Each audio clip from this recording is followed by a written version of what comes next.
Right, hello and welcome to the second Lunch and Learn session of May.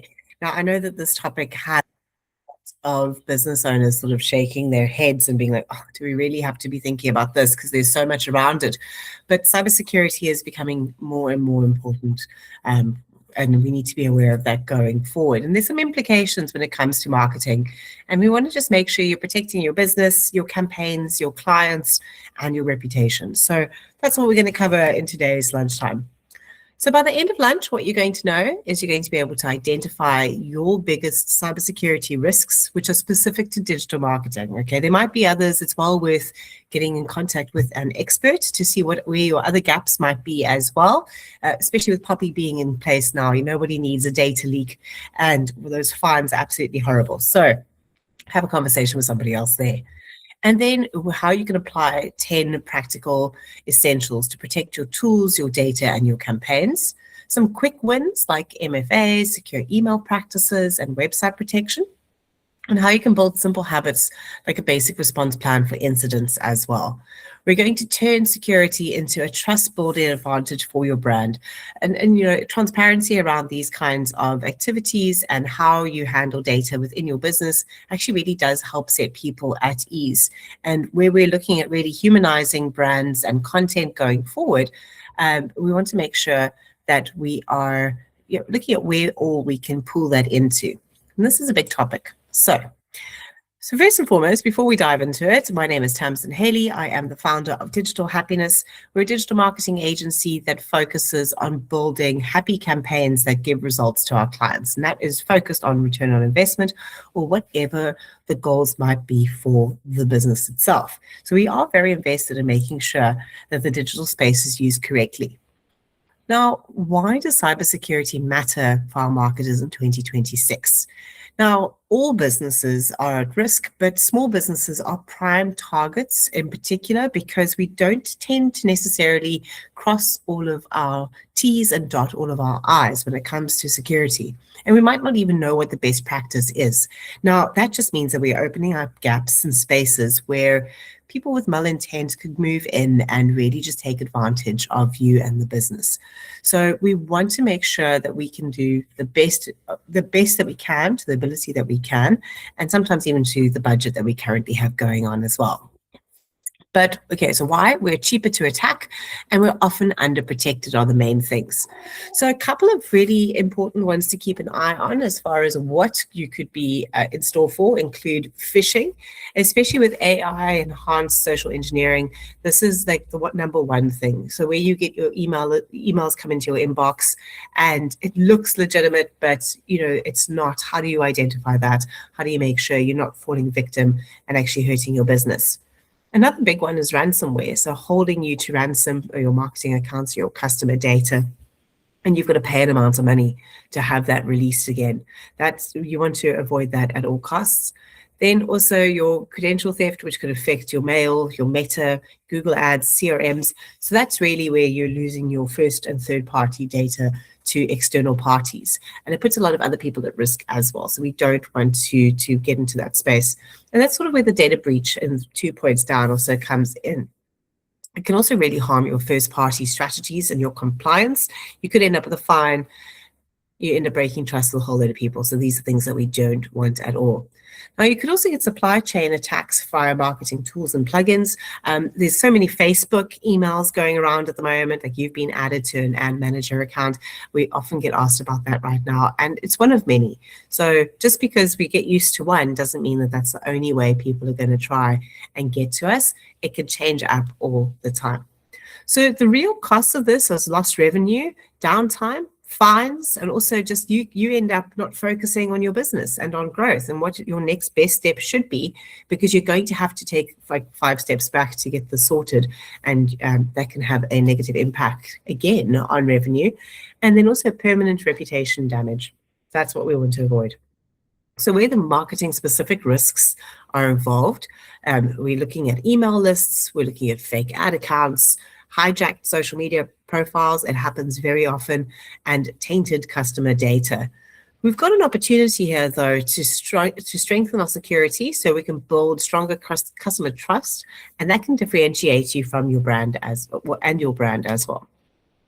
So the cybersecurity marketing connection, we need to just keep in mind what that means. So we've got to look at how breaches can hurt your campaigns. And you could end up, as you can see, with blocked emails, suspended ad accounts. So we don't want that in the meta world at all at the moment, because we know that there is a 0% organic engagement rate if you're not running any paid ads, and a loss of trust from your potential customer. So on the positive side, we can secure these practices and support privacy compliance, personalization, and authentic branding, and also sleep with peace of mind, knowing that you've done everything you possibly can to keep yourself safe and your customers safe. So we need to change the mindset that security is a bit of a grudge purchase and something you have to do. It's a marketing insurance. It's making sure that you can keep doing what you are doing and making the impact that you want to make. All right, so I've got a couple of different techniques for us to look at today. And some of these you've probably heard before, and it doesn't really relate all that closely to marketing itself. Well, it does, in that if you don't have these in place, you are creating issues for your brand and your marketing, and potentially losing parts of your ecosystem, which are currently bringing you clients. So number one, and I feel like this one has probably been said many, many times, but please use strong passwords. And a password manager is a really good idea as well. So your best practice is to have a different password for every single platform, so that even if one platform is breached, people can't get into everything. And especially true, I'm just going to say this out loud, but for your banking, make sure you use a different password for each of your banking apps if you've got more than one than what you would use for anything else. You don't need anybody getting into your account and emptying it.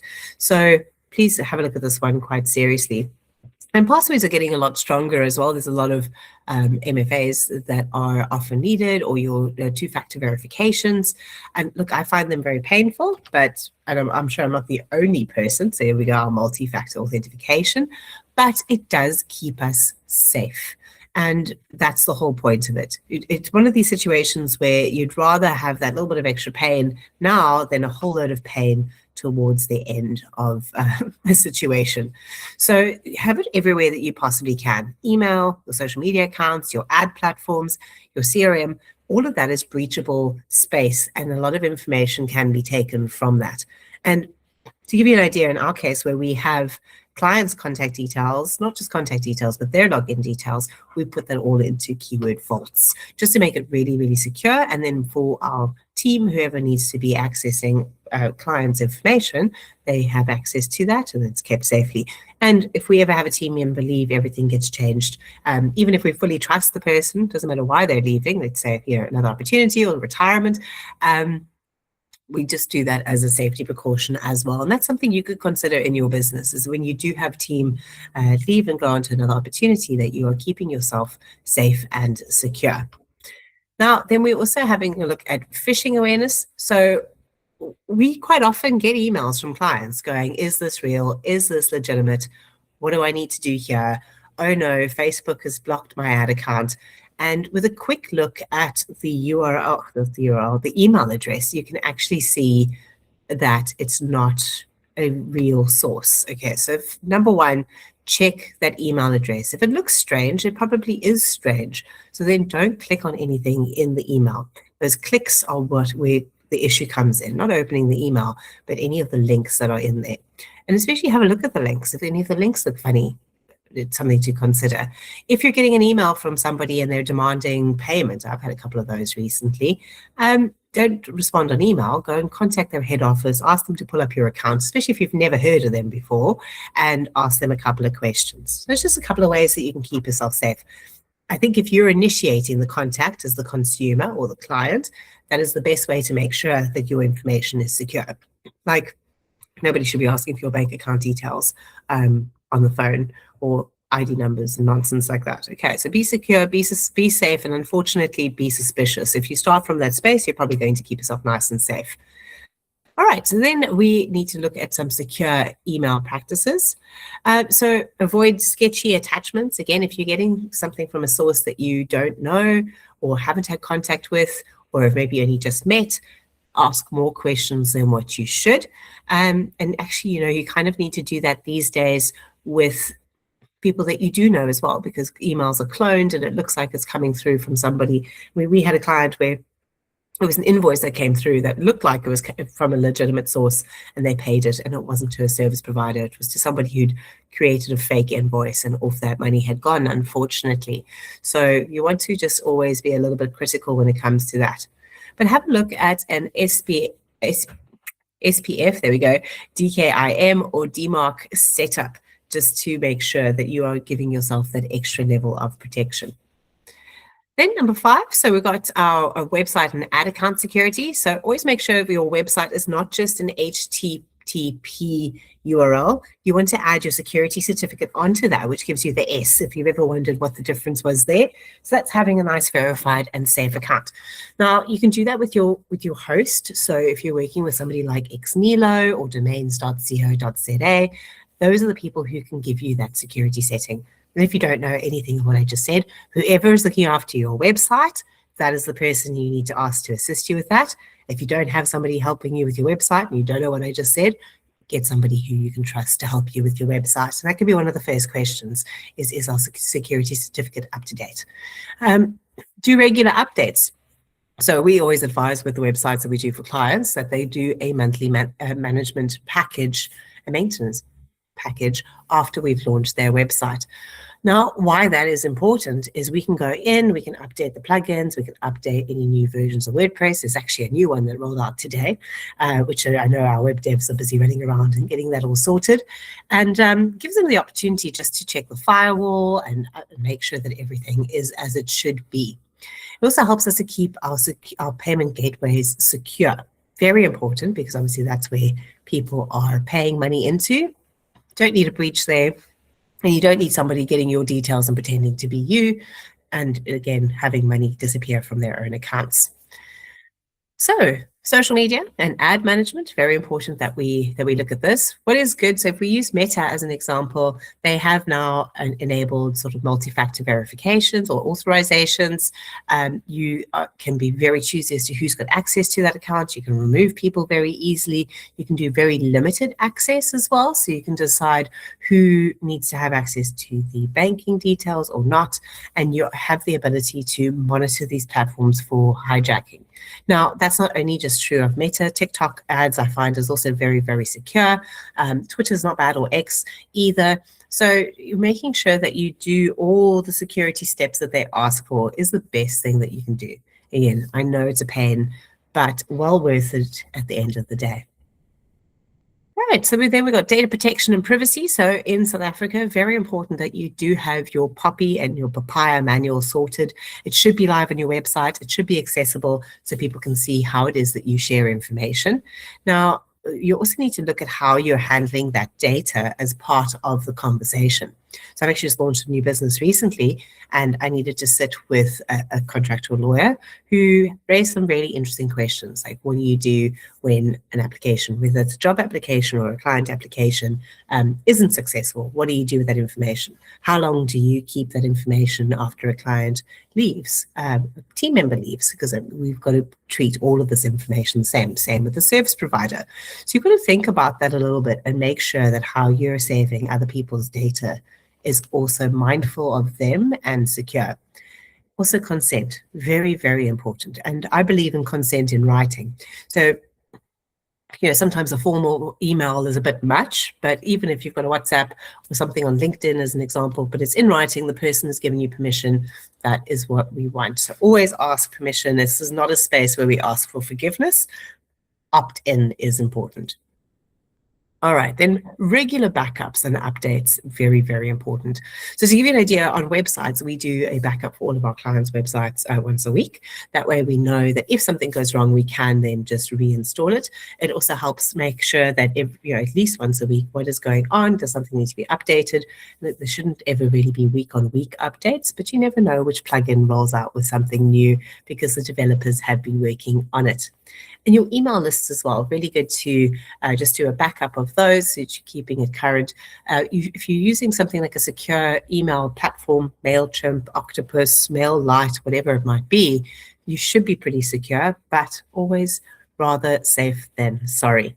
And keep all of your software current as well. Now, if you're one of those people that as the alerts pop up and say, hey, this needs an update, oh no, do it later, you are opening yourself up for a risk. So keep your own machine and software updated so that you are limiting how easy you are to hack. It's a little bit like having a house in a neighborhood and putting, an electric fence around it and security gates around it. If people really want to get in, they will, but you want to make it harder than the person next to you. This is the way of the world, unfortunately. All right, number 9.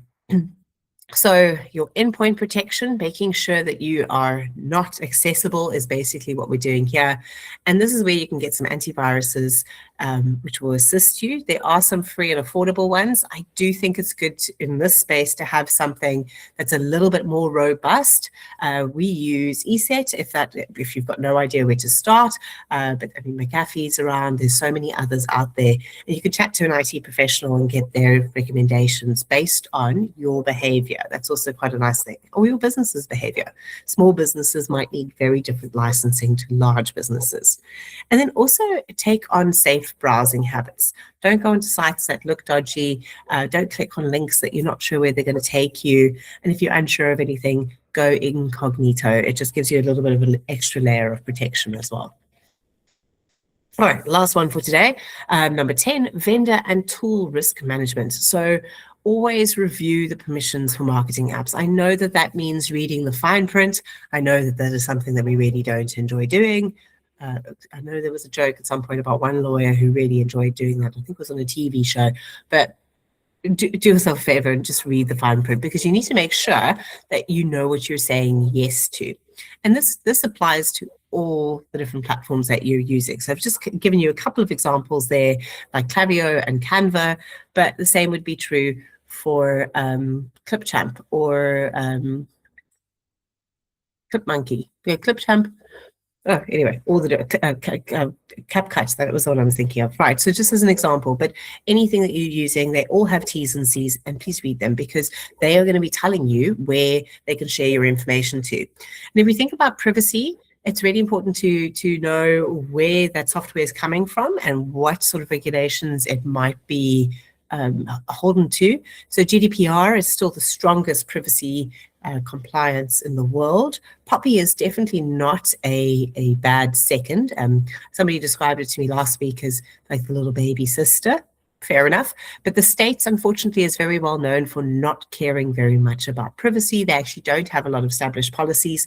And we know that a lot of software does come out of America, and some comes out of Asia as well. So, don't expect it all to be standard just because, well, it's software and it's out there. We've got to do our own due diligence when working with platforms as well. All right, so what can you do to make this a really easy integration? It can be quite challenging to do everything all at once. So start off slow. Now, this week, it's Thursday. What could you do to win before the weekend rolls in? Sort out your multi-factor authorizations, there we go, on all of your marketing accounts, and audit your passwords. Nice little simple one. You can even do that a little bit over the weekend if you run out of time. What could you do in the next 30 days? Set up your basic email authentication and your employee and family training. So sit with your team, sit with the people who are working in your business or even in your home, and just go through, what do we want to do? How do we want to manage this? And if you're not sure where to start, give me a shout. I've got some fantastic trainers who work in this digital space, and they would be able to help assess and identify what it is that you need to be focused on. So our next step, very much ongoing, how can you do a monthly security check and backups? So if you're going to be doing it yourself or you have somebody doing it for you, what is your expectation? Must it be done on the 1st of the month, by the 15th of the month? Give a date to it, give a routine to it. That way it actually ends up happening. And then have a look at your tools that you could use for this. So just some ideas here, like Google Workspace and Microsoft 365. They have their own security features. There's Bitwarden, which is really good. Cloudflare has a free tier, and there has more advanced tiers as well. And your built-in platform tools as well. Go and have a look and see what the settings say, see what you're happy with, see what you aren't, and you've got the power to adjust that. Now, not everything goes the way that we want it to. To give you an idea, that one of the parts of our service that we do on social media is what we call reputation management. And that's really there for if something goes wrong on social media, how do we respond? But the same is true if you do end up having an incident and you have a breach or a hack. So first thing that you need to do is just stay calm. I think one of the biggest problems that business owners in particular make, because our businesses are our babies, is we get very emotionally involved very, very quickly. But if you stay calm and you disconnect from the situation and just think about what it is that you need to do next, it will make your life a lot easier. So go in, change your passwords immediately, report it wherever you can, and restore from a backup if you can at all do that. Something that is very popular that happens is Facebook hacks, where suddenly money is going off a credit card. And I know I was talking to somebody 2 weeks ago where this had happened to her, and her response was fantastic. It happened, she changed her passwords, she disabled the card on her ad account. And then her next step, which was reporting, she did run into a problem with finding the right Meta Connect line. So it is there. You've just got to go and dig for it. Unfortunately, it's not so easy to find. But always remember that if you're spending money with a platform, they're going to give you a way to talk to them somehow. It's just not always easiest to find. And sometimes you've got to go really roundabout routes. Like, for example, anytime I need MailChimp support, I have to go to X and tweet at them. That's the only way I can get attention. And you've just got to find that for every platform. There is something. All right, so then your KPIs. So have a look at what your number of prevented incidences. This is really great for an IT department or an IT professional who's helping you.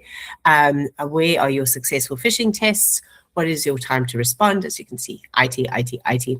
And where are your customer trust metrics sitting? So you can poll your clients, how secure do they feel with you if you want to get an understanding of that. Some of them might have better knowledge in cybersecurity than what you do. Could be a learning experience as well. Anytime we can get feedback from our clients, that is a win. So your biggest pitfalls are, it won't happen to me. No, something happens to everybody else, won't happen to me. You're opening yourself up for risk if you think that way.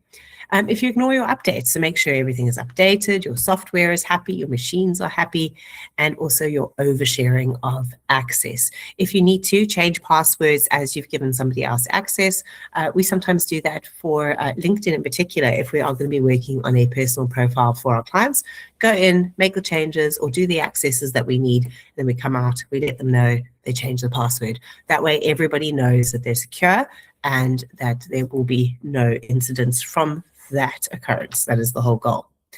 Now, training sessions like this, I have been sharing through the Lunch and Learn sessions. We've been doing a couple of workshops this year, but we've also been able to get fantastic success by teaching people how to make changes in their business, not just on cybersecurity, but on a wide range of topics in digital marketing. We worked with Ford South Africa last year, and after a 5-month stint of training and measuring, their organic content changes, just their organic content changes, drove an increase in 6% of national sales. So that is the kind of success that we love having with clients. These sessions, they happen twice a month, and you're more than welcome to sign up for as many as possible. There's a link that comes with this video if you're seeing it on YouTube afterwards, or on social media, you're more than welcome to sign up. And there's a different topic every single time. I'm not repeating information because there's so much out there that is important for you to know about. So do join us. It's always on a Thursday. It's always at 1 o'clock. We've recently had our Clicks to Clients workshop, which was absolutely brilliant up in Joburg last week. We will be bringing this out again, possibly in a slightly different format. What Rosanna and I realized is that we really are quite nerdy when it comes to the setup of campaigns and ads, and we got very excited, and I think we got a little bit too deep, and that's okay. We've got some good learnings from that. We also do have our next Growth Actually workshop. There we go. It will be in June. The marketing material is all up on our platforms. It is available on Quicket. You're more than welcome to come and join that one. We will be teaming up with Annie Ulafue again from Storied. She's a brilliant storyteller and is so good at being able to pull the stories out of businesses which help them to sell more. And then we'll show you how to leverage that online. This session is online, which is great. So by popular demand, we had requests from Joburg, Uganda, of all places as well. So we've made this available online. Then in August, we're going to be having a branding workshop, which is going to be brilliant, local here in Helderberg, joining me for that. And then we've got another growth actually happening in September, which will be also physical in person in the Helderberg Basin. October, I've got a business coach who has said yes to joining me here, and we're going to be planning for 2027. So morning session with him and going, what is your business going to look like by the end of 2027? And then we'll plug in with the marketing and go, right, well, now that you know what you want to do, how do we go and do that with your marketing efforts? We're also going to be launching our group coaching, and I'm very excited to see the list here is growing. We are only looking for a maximum of 8 business owners to join this group because I want real one-on-one time. And how this works is that your first individual strategy session is independently with me. We'll build out your strat, and then from there, you move into the group coaching environment, where you've got the opportunity to learn from the other business owners in the group, what they're doing, what isn't working. You've got access to me and my knowledge and information, troubleshooting if you're running into problems, and most importantly, accountability to help move your marketing forward, because it's all good and well to plan and strategize, but strategizing is no good without implementation. So we want to make sure that we're helping you to get there as well. We do also do all of this for our clients. This is our bread and butter. It is how we built up the business since 2018. We work with businesses and really develop plans that work for them. So this is one of our success stories. We absolutely loved working with Volpes and got their brand out there. And fantastic as well was getting a lot more people to their stores, not just focusing on their online e-commerce environment. So these are a couple of those clients that we have worked with and done this done for you service with them. We are able to create plans that work for businesses of all sizes. So please don't let all those lovely big names there scare you off. If you have a business and you want some help, we can assist you. As you can see here, we've done this for a number of smaller clients, and different kinds of success has come from it with all the different focuses that businesses have. There is no cookie cutter to the way that you might want to connect with your new clients. So we take that into account with the plans and strategies that we build for you. So thank you very much. Thank you for joining me this Thursday lunchtime for this Lunch and Learn, as we do every time. This is now going to be a Q&A section. So if you've got any questions related to today's topic or not, we can have a good conversation about that.